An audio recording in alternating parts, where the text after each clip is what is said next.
আপনি যে ভদ্র সেটা প্রমাণ করার জন্য খুব বেশি কিছু লাগবে না। শুধু এই ৩টা জিনিস সবসময় করবেন। যখন কেউ আপনার সামনে কথা বলতে যাবে, তখন তার কথাটা মনোযোগ দিয়ে শুনবেন। তার কথার মাঝখানেই তার মুখে থেকে কথা টাইনা নিয়ে কথা বলবেন না। সে কি বলতেছে এটা মনোযোগ দিয়ে শুনবেন। তার মুখে থেকে কথা টাইনা নিয়ে কথা বলা এটা কখনোই শোভনীয় না। এটা অভদ্রতার লক্ষণ। তার কথাটা মনোযোগ দিয়ে শুনে তারপরে তার কথা রিপ্লাই করবেন।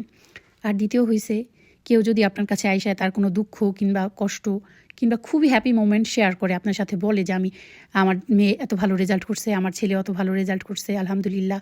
তখন বলবেন না যে আমার মেয়েও এত ভালো রেজাল্ট করছে, আমার ছেলেও এটা করছে, আমার অমুক বিদেশ থাকে, তুমুক এটা দিছে, এসব বলবেন না। এটা হলো একদমই নিজেকে অভদ্রতা প্রমাণ করা।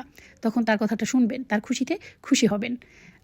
তারপরে কেউ যদি আপনার কাছে তার পার্সোনাল বিষয়গুলো শেয়ার করে, কষ্ট শেয়ার করে, তখন বলবেন না আমার স্বামীও এমন, আমিও এমন দুঃখে আছি, আমিও এড়ে আসি ওড়ে আসি, এসব কখনোই বলবেন না। তার কষ্টটা শুনবেন, পারলে তাকে সান্ত্বনা দিবেন, না হয় চুপ থাকবেন। এটা খুবই ভদ্রতা।